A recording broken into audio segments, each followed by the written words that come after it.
Hello, everyone, and welcome to this episode of Diaspora Doodles, where we talk about teaching abroad, working abroad, thriving abroad, and everything that comes from being in the diaspora. Today, I've got an esteemed teacher with me because after my last video with Omomi, where we talked about the differences between the UK and Spain, getting residency in Spain, I got a lot of people asking me about Spain. Now, because I work at an international school, I thought I'd bring someone who knows a lot more about the Spanish national system and all the other options that are available to you. By the way, I didn't say it in my video, but as an international school teacher in Spain, you earn a little bit less than the national school teachers. They earn more because I think Spain just values teachers a lot more. Now, today I've got Wonu. I'm going to let her introduce herself. Go on, Wonu. Introduce yourself so my audience can Okay. know who you are.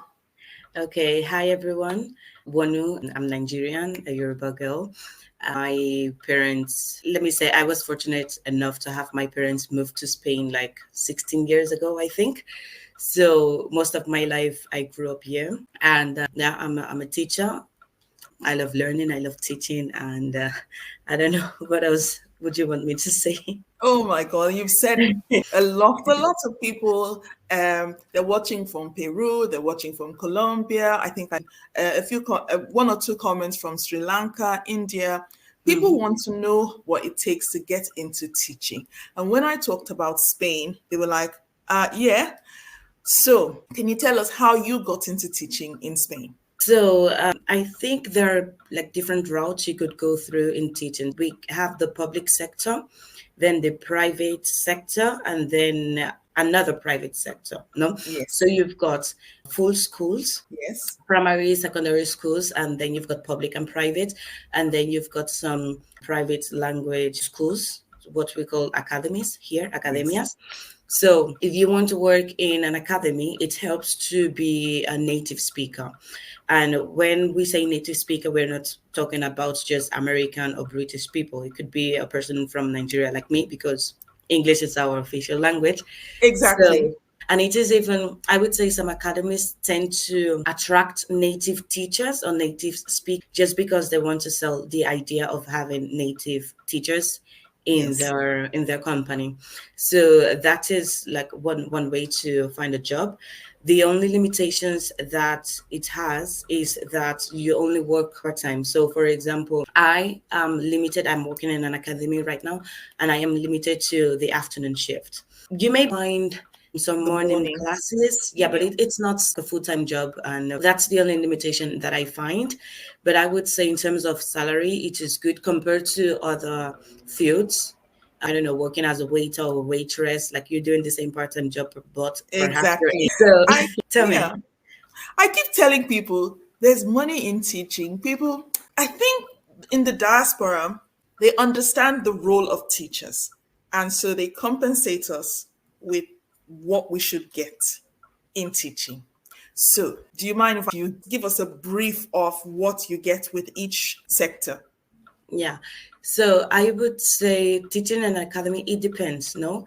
But my first job in an academy, I earned 10 euros per hour. So, and I was only working like few hours, 4 hours a week, but it was still money for me. Yes. So I would say it ranges between 10 euros per hour and 15 euros per hour. Like you have to be very, very lucky. And Okay. that's if they pay you per hour. If they don't, they still pay you. And I would say with my calculations, because now I'm not getting paid per hour, No, but no. I Of would say course, if we'll I get should to that. calculate it, yeah, if I should calculate it per hour, it would be like 10 euros, between 10 euros and 11 euros. Per So that's hour. quite high for any other part-time job in Spain. Exactly. Yeah. And then, so I previously mentioned public and then private schools, Yes.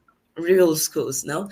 Yes. So what I know so far, because I'm not in the system, but I know that public schools, as you said before, pay a little bit more than More. private schools, Yes. and the working conditions are also different. So in Spain, if you want to be a teacher in a public school, you're working 35 hours a week. Oh, And wow. out of those 35 hours, the teaching hours are actually between 18 and 22. What? Yeah, the remaining hours, you remain in the center. Let's say like up to 25 hours, you have to be in the center. So there is something that they call guardias, which is when you're not teaching, but you have to be making sure that all the students are in the classroom. Yes. And so that would be up to 25 hours. Like you have to be in the school physically for 25 hours. But out of those 25 hours, you're only teaching 18 to 21. Like I think Oh, 21, 22 is the wow. maximum. Oh, Yeah. wow. And then so we've got 25 hours in the school in the center. Then you've got 5 hours for preparation, which is very very little because you spend more time, but the law gives you 5 hours, and Yes. then additional 5 hours for when you have meetings, and when Mm, it's end of the semester or the trimester, all teachers come together and they they discuss have the things. student improvement Yes. and all. Planning. Exactly. Yeah. And that's another 5 hours. I would actually say that teachers in Spain are actually criticized because they say, "Oh, you only work 35 hours." But in But reality, it's more because if you take into account the time that, like, if you consider yourself a good teacher and you like to prepare everything and you like to get ahead and all, like, you spend more than 5 hours for preparation. yes, So of course. that's in the public sector. In the private sector, I think they work more, perhaps 5 hours or even Oh, more. we work about 40 hours in the Oh, private wow. sector. Yes, I know. That's why people look at me and they're like, Janet, what are you doing in the private sector? Get yourself into the public sector. I like to jump around the world. So that's the reason why the private sector just suits me fine. Even though we work a little bit more and we get paid a little bit less in Yes. Spain, I just feel like I can up and go to another country. So that's preference for me. Right. So, what do we need to get into teaching in Spain? What are the qualifications that we need so we can enjoy these 35 hours of work in Spain in public sector? Okay. So it depends on if you want to be a primary school teacher or a Yes. secondary school teacher. If you want to be a primary school teacher, you have to study educación primaria. It's like primary school teaching. So that's a degree. It's 4 years. All degrees in Spain are 4 years, unless it's a Yes. double degree or it's medicine. So you study for 4 years, then you don't need to do any masters. And then you have to pass an exam called Oposiciones. It is a Yes. competitive exam where you enroll in and then you take the exam whenever they say. Normally it's mid June and in June. Yes. So the thing is, it's not only the exam, the system is called Oposición Concurso. So Okay. Oposición would be the exam that you take, the written exam and oral exam, where Yes. you have to study 25 subjects, let me say units. So it could be Yes. literature, history, linguistics, phonetics, etc. Then out of those 25 units, you get to develop one out of three, like they Oh, choose wow. three randomly. Yeah, think of when you play bingo and you get number 22, number one, and Yes. number three. Yes. Yes. Yes. So if you're lucky enough and one of those numbers or one of those units you've studied, then you develop it and you write the exam. Yes. Once you pass the written exam, you then defend your project, which is you prepare a unit or 12 units. It changes. Like this year, it was different. But I would Okay. say the standard is you prepare 12 different teaching units and then Yes. you get to defend one. So once you pass the written and oral exam, you've passed the oposiciones part. Then the concurso is basically earning points. So if I have a second degree, then they give me perhaps zero point 0.5. If I have a PhD, they give me zero point 0.2. Right. If I paid for extra like additional courses, then they give me zero point 0.3. And all of these points add up to 4 maximum. So that's, in my opinion, that's the unfair part of it. So then they take the mark that you have in the oposición and concurso and Yes. They add it. the average you get, then that's the mark you have in the whole Exam. system. And then I would say the unfair part of it again is that it doesn't matter if you pass, if they only have like 5 vacancies, the 5 people with the highest marks Is what they will gets take. the job. Oh Yeah. wow.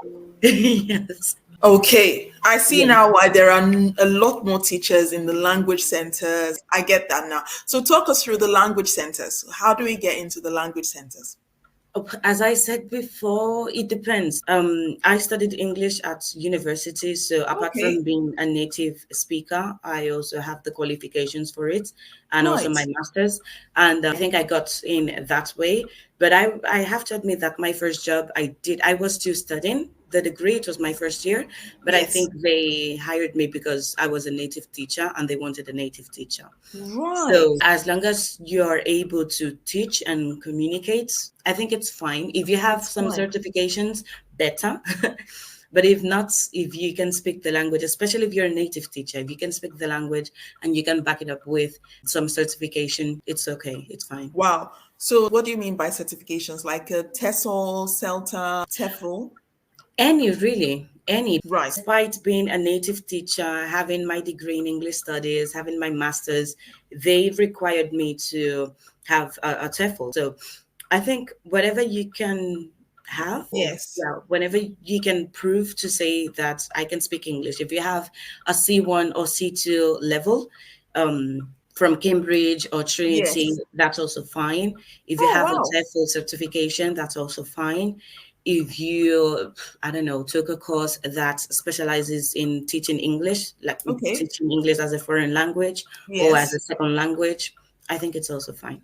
So having a bachelor's degree in English education, is that good enough? Yeah, So yeah. having a B.Ed will be good. Even in translation, like some of my coworkers didn't study English studies, they Yes. did translation and interpretation, and they still have a job just like me. Oh wow. Okay, guys, hey, you can hear her. Your bachelor's degree in education, please apply to Spain. If you've got, for those of you who have QTS, even look, you're too qualified. Just come here. Vamos, vamos, vamos a España. Quick, come. Don't delay. Right.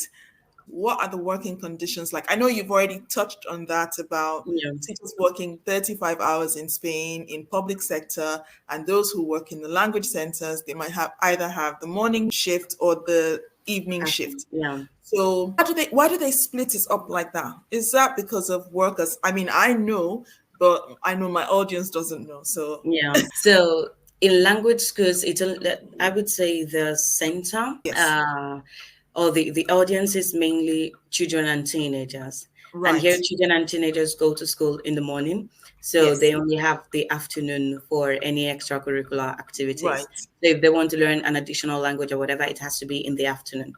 Right. Mostly, it's from 4 to 9 or 10 or even 10. Okay.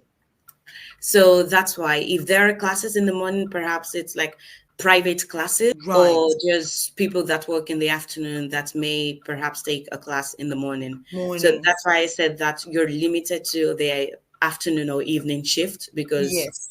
they're literally children are studying in the morning in their schools or high Yeah. schools. Fantastic. And what's it like working in these language centers? Do you get planning time? No planning Okay, time. time.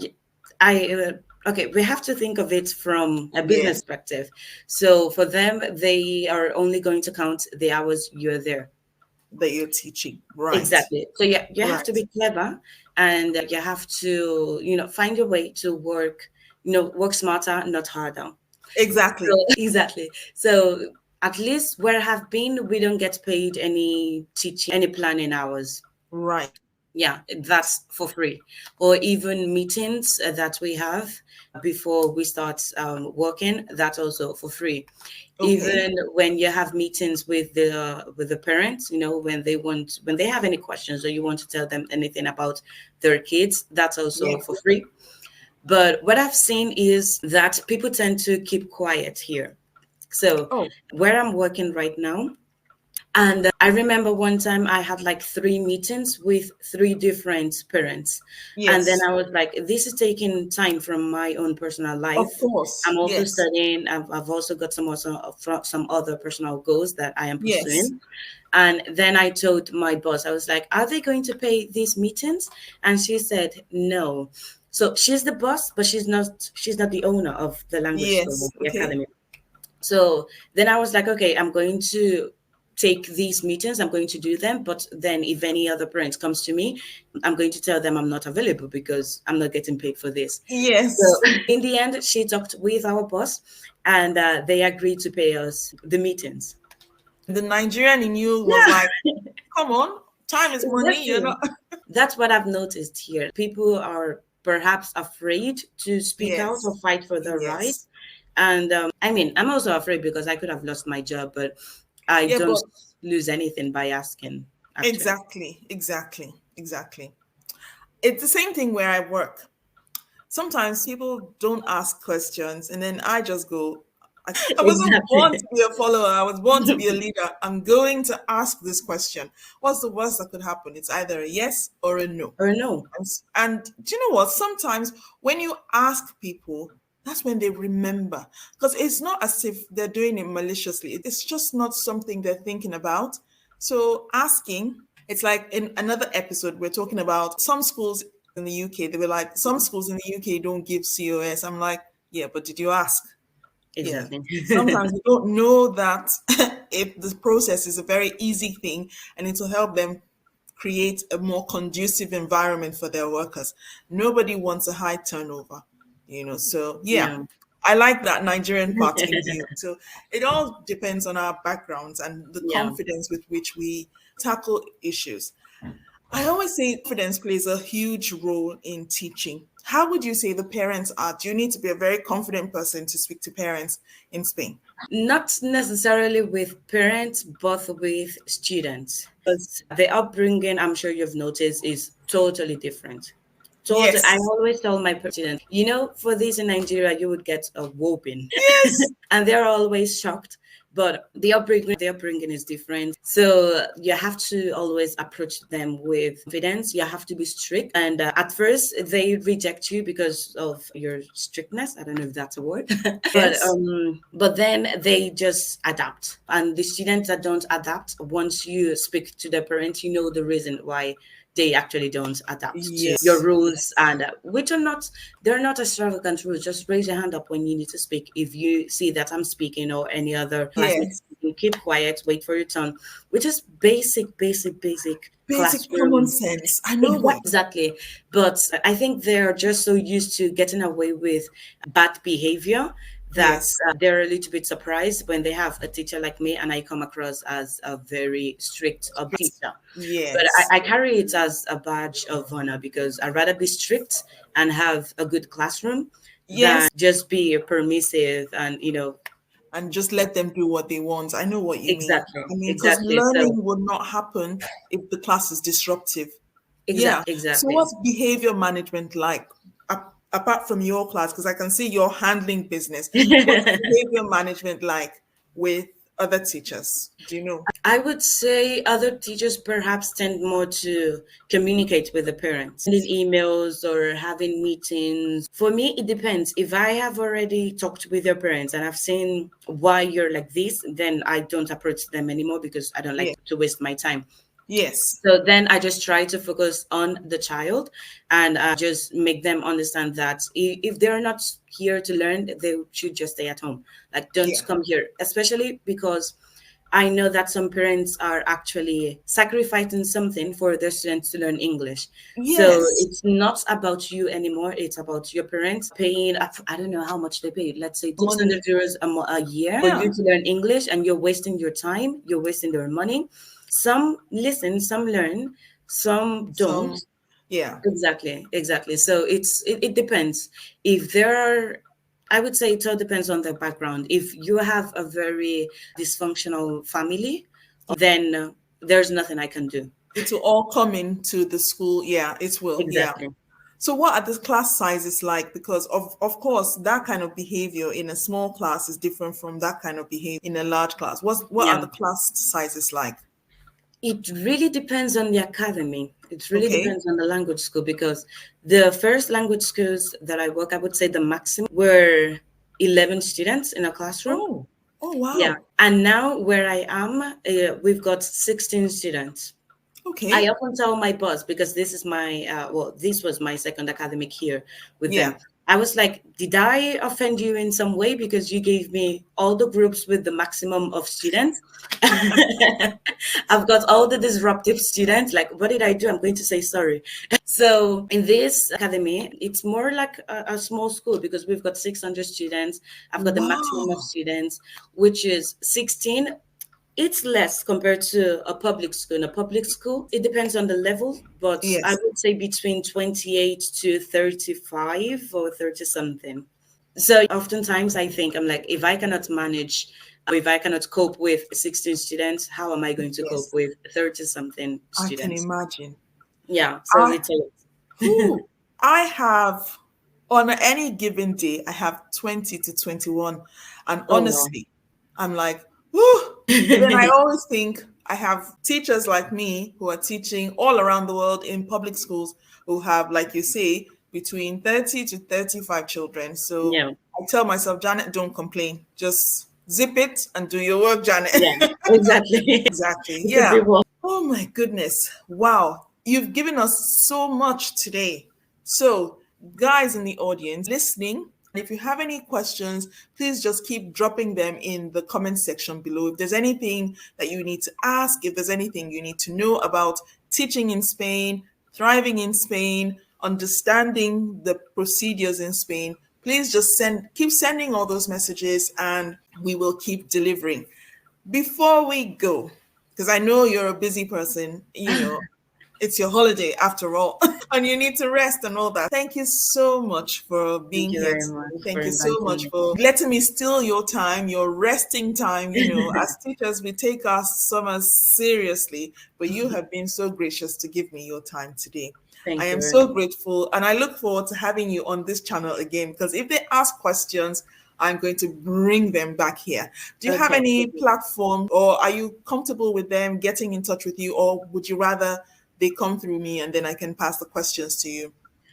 I can give you my email and then Right. they contact me via email because I don't have any formal platform.